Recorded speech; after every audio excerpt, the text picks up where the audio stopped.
आज से 1 साल पहले संजीव गोयनका ने केएल राहुल को इसी ग्राउंड पे एकाना के स्टेडियम में पूरी दुनिया के सामने ह्यूमिलिएट किया था। डाटा था जब सनराइजर्स हैदराबाद से एलएसजी बुरी तरीके से मैच हार गई थी और ये बंदा उस दिन चुप रहा, कुछ नहीं बोला। एंड आज ऑलमोस्ट 1 साल बाद इसने सेम ग्राउंड पे आके संजीव गोयनका के सामने एक मैच विनिंग 50 लगाई है दिल्ली कैपिटल्स के लिए और सबको चुप करा दिया है। भाई मैंने जिंदगी में बहुत लोग के कमबैक देखे, बहुत रिडेम्पशंस देखे, लेकिन केएल राहुल का कमबैक इज समथिंग एल्स। और सिर्फ मैं ही था क्या जो ये सोच रहा था कि ये 50 लगाने के बाद क्या पता केएल राहुल अपनी जेब में से एक पर्ची निकालेगा अभिषेक शर्मा की तरह जिसपे लिखा होगा this one is for Sanjeev Goenka. भाई मजा ही आ जाता यार, क्या कोल्ड मोमेंट हो जाता अगर ऐसा कुछ हो जाता तो। 159 का टारगेट था और केएल राहुल ने मैच को फिनिश किया विद अ 6, वो भी संजीव गोयनका को देखते हुए। और उसके बाद जब कैमरामैन ने संजीव गोयनका की शक्ल दिखाई, भाई perfect lines for this situation. हंसदे चेहरे तो मतलब ये नहीं होता उन्होंने तकलीफ नहीं होती। और यहां पे नहीं रुका केएल राहुल। मैच खत्म होने के बाद जब संजीव गोयनका उससे हाथ मिलाने आता है, केएल राहुल वॉक्स अवे। मिलाया हाथ लेकिन वो भाई दिख गया, वो फील नहीं थी हाथ मिलाने में। You walked away. 1 सेकंड सुनने के लिए नहीं रुका यार केएल राहुल वो क्या कहना चाह रहा था। भाई चुपचाप हाथ मिला के भग लिया वहां से। भाई बड़ा कोल्ड मोमेंट। मैं पर्सनल एक्सपीरियंस से बता रहा हूं भाई, बहुत लोगों से बहुत डिफरेंट तरीकों से इग्नोर हो चुका हूं, लेकिन दिस वाज समथिंग एल्स भाई। ऐसा इग्नोर मैं कभी नहीं हुआ, मतलब ये तो बेइज्जती थी भाई। और इतना अमीर आदमी, इतना रिस्पेक्टेड आदमी होने के बावजूद भी इग्नोर हो गए, मतलब aura down man, aura down. इससे ज्यादा भाव तो मुझे 10 on 10 बैडीज दे देती है भाई। केएल राहुल ने उतना भी नहीं दिया। और सोचो मुझे इस इंसिडेंट ने मेरे को कोहली और नवीन वाला इंसिडेंट की याद दिला दी भाई। ऐसे हाथ थोड़ा झटकने की कोशिश हुई थी, थोड़ा मसाला तो हम भी लगाएंगे भाई। मतलब KL Rahul being respectfully disrespectful has to be my favourite gender, that is true भाई। मतलब वो नाइस गाय एरा अब खत्म हो चुका है, विलेन आर्क शुरू हो गई केएल राहुल की। पहले आरसीबी को उनके घर में पेला क्योंकि बैंगलोर की मैनेजमेंट ने इसको बोला था हम तेरे को शायद ऑक्शन में लेंगे, फिर लिया नहीं।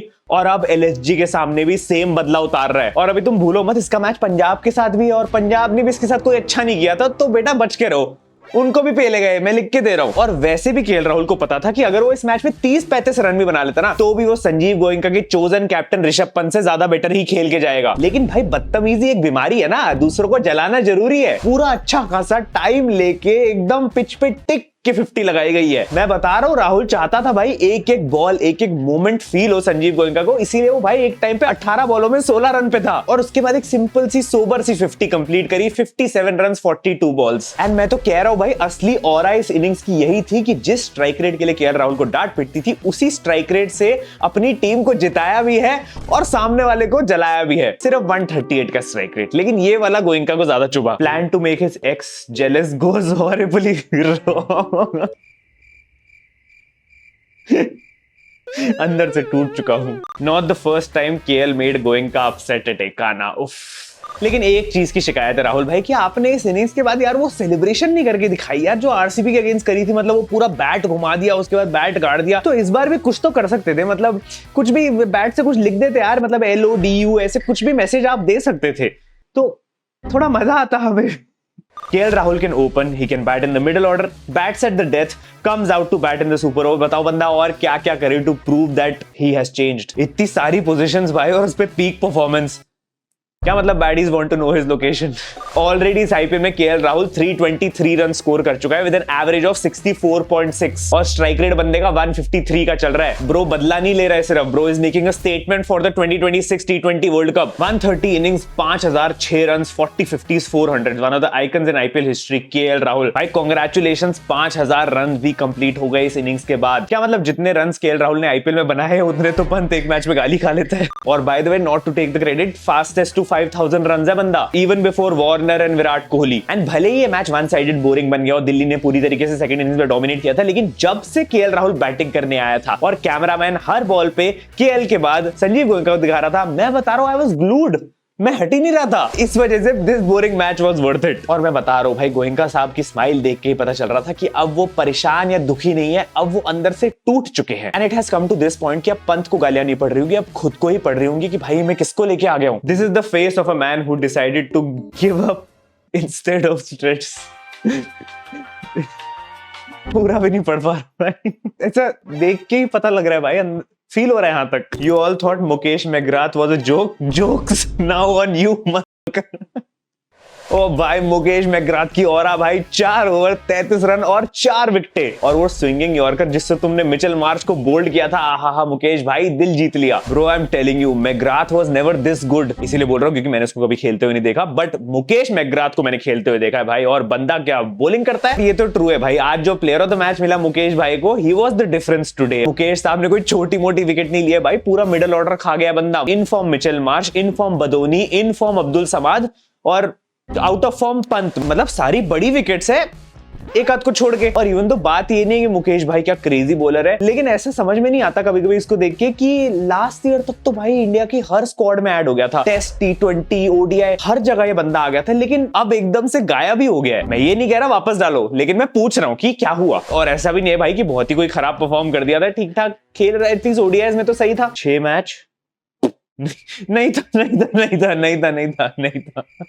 था भाई, गलती से स्टैट्स देख लिए भाई के। बट इतना तो है भाई, दिल्ली की सुपर स्क्वाड है, स्टार्क और McGrath in the same team should be illegal. Starc को भी देखो भाई, कभी ये अच्छा परफॉर्म कर जाता है, आज 6 की इकोनॉमी से भी बॉलिंग डाल दी, विकेटें उतनी नहीं, लेकिन कभी मुकेश मैकग्राथ आ जाता है भाई, पीक ऑस्ट्रेलियन टीम बना के छोड़ रखी है। बाकी देखो इस मैच में इतनी खास परफॉर्मेंसेस तो किसी से थी नहीं, बापू ने अच्छी बैटिंग करी, लेकिन we have to talk about Aiden Markram. क्या खेल रहा है भाई, क्या टर्न अराउंड हुआ है इसका भाई, हर मैच में ऑलमोस्ट 50 लग रही है। एंड बंदा तीनों डिपार्टमेंट से कंट्रीब्यूट करने लग गया है, बैटिंग से भी, फील्डिंग से भी और बॉलिंग से भी। बैटिंग में एकदम साई सुदर्शन वाली कंसिस्टेंसी बैठ रखी है, और बॉलिंग में कभी-कभी मुरलीधरन बन जाता है। आई मीन ऑक्शन के बाद सब लोग डी कॉक, ड्यूप्लेसी या मैक्सवेल, एक सेकंड, मैक्सवेल को स्टील बायस बोल रहे थे, इतने कम प्राइस में मिल गए, लेकिन एक्चुअली में एडन मार्करम 2 करोड़ में आया भाई, और 2 करोड़ में 4 IPL 50s लगा देना, वो भी एक ऐसी फ्रेंचाइज के लिए जिनका कैप्टन 27 करोड़ में। ज्यादा ट्रोलिंग हो रही है ऋषभ भाई की, नहीं भाई नहीं। फिर जब ऋषभ पंत अगले साल फॉर्म में आ जाएगा ना, तो तुम मेरे पीछे आगे पढ़ोगे जैसे अभी KL राहुल के पढ़ते हो, इसलिए मैं ज्यादा कुछ बोल ही नहीं रहा, मैं फैक्ट्स बताऊंगा सिर्फ अब। एंड देखो इवन दो मार्करम ने अपना कंट्रीब्यूशन दे दिया, लेकिन आज पूरा नहीं चला, तो बड़ा स्कोर कभी बन ही नहीं पाया। एंड जो इन्होंने मैनेजमेंट डिसीजंस लिए कि भाई बदोनी और समाद को पंत से ऊपर भेजना, वो तो भाई कोई नहीं समझ पाएगा। एंड आई थिंक उसी चक्कर में LSG अपने जाल में फंस गई, छोटा टोटल बना और दिल्ली ने पूरी तरह डोमिनेट कर लिया गेम को। एंड वी ऑल्सो भाई अभिषेक पोरल कितना बढ़िया खेल रहा है इस season. Since last IPL Abhishek Porel has piled up 459 runs at 33 की एवरेज और 160 का एलीट स्ट्राइक रेट है। Only Iyer, Patidar and Abhishek Sharma have more runs than him with better strike rate among all Indian batters. I mean that is crazy भाई, that too for an uncapped Indian player जो सिर्फ 22 साल का है, and he has done it while batting in every position from opener to number 9 KL Rahul की तरह। And mind you भाई दिल्ली ने इसको रिटेन किया था, दिल्ली इसको एक विकेट कीपर बैट्समैन की तरह देखते हैं फॉर द फ्यूचर। पंत को छोड़ दिया था इसको रिटेन करने के लिए, and he is proving them right। तो ये जो 51 और 36 था भाई, this deserves some appreciation क्योंकि ये ऑलमोस्ट हर मैच में एक अच्छी स्टार्ट देने की कोशिश कर रहा है दिल्ली को। Used impact sub in the first innings, came in to bat late, faced just 2 balls, got bowled on the last one, captaincy master class. भाई अभी तक तो हम कैप्टेंसी का बोल के देखात पॉइंट मिल जाता था, कोई मैच जिता देता था तो बचा लेते थे। आज तो ना बैटिंग अच्छी हुई ना कैप्टेंसी अच्छी हुई भाई, आज तो कोई कुछ नहीं कहेगा भाई। नाम ऋषभ पंत काम नहीं करता। इसके लिए काम करते हो तुम? सर मैं काम ही नहीं करता। लास्ट वीडियो में मैंने बोला था कि ऋषभ पंत के IPL स्टैट्स कुछ ऐसे है कि रन्स 106 है, बॉल्स प्लेड 108 है और गालियां खाई हुई 500 करोड़ है। लेकिन इस मैच के बाद the stats have changed. Runs अभी भी 106 है, बॉल्स 1110 हो गई है और गालियां 500 करोड़ और ऐड कर दो उसमें। Pant has only 2 ducks in his 7-year long IPL career. Both came against DC this year. Tells you what men can do for their first love. ओ भाई ये क्या स्टैट दिखा दिया। Right, 13th man for DC. Nick were like why Pant isn't coming out to bat. That's why. Pant भाई एक आध as का चौका ही लग जाता है यार, भले ही आपको 2 बॉल मिली खेलने को, लेकिन बंदे की किस्मत अच्छी हो तो भाई कुछ भी निकल आता है। का तो भाई when किस्मत इज कुक्ड। मेरी किस्मत ही खराब है, मेरी किस्मत ही खराब। बाहर निकलो 27 करोड़, तुम्हें तो घुटने का इश्यू भी नहीं है। माय बॉय रिशु इज थाला just with his prime years. यार ये तो ज्यादा हो रहा है, मतलब मैं वो कंपैरिजन की बात कर रहा हूँ, ट्रोलिंग तो ठीक है क्योंकि थाला एक छक्का तो मार देते थे पंत भाई। तो भाई जनरल रूल है यार, अगर तुम माही भाई को एज एन आइडल देखते हो, उनका सक्सेसर बनना है, तो माही भाई की तरह ट्रॉफी जीतनी होंगी? नहीं। माही भाई की तरह फिनिशिंग करनी होगी, सिक्सेस लगाने होंगे? नहीं। माही भाई की तरह 8, 9 नंबर 10 नंबर पे बैटिंग करने आना होगा, वो सीख लिया पंत ने। पीपल कंपेयर्ड हिम विद थाला। थाला is never this bad even at 43। Sanjeev Goenka के लिए एज अ बिजनेसमैन तो एक ही लाइन है भाई, man sold TV to buy remote, but remote में सेल तो चेक कर लेते।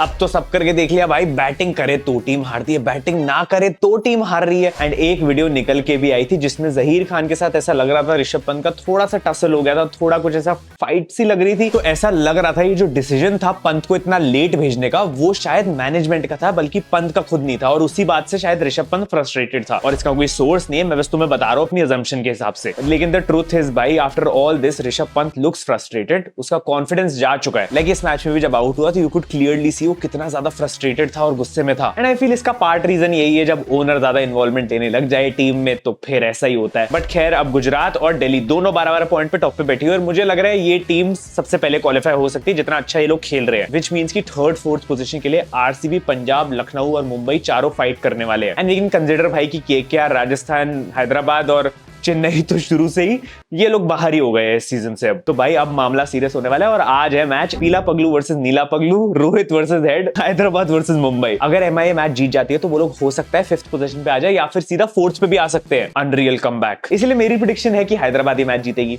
थोड़ा फन होते रहना चाहिए। फैंटेसी पिक्स तो आसान है भाई इस मैच की। I am going with the पगलूज। रोहित शर्मा और ट्रेविस हेड दोनों एक दूसरे को इंप्रेस करने के लिए खेलते हैं भाई, तो बढ़िया तो खेलेंगे ही। आज प्यार का इजहार हो ही जाए। बाकी मैं मिलता हूं तुमसे अगली वीडियो में। इंस्टाग्राम पे आके फॉलो कर लेना, टेलीग्राम को भी ज्वाइन कर सकते हो। Thank you so much for watching, love you all, bye bye.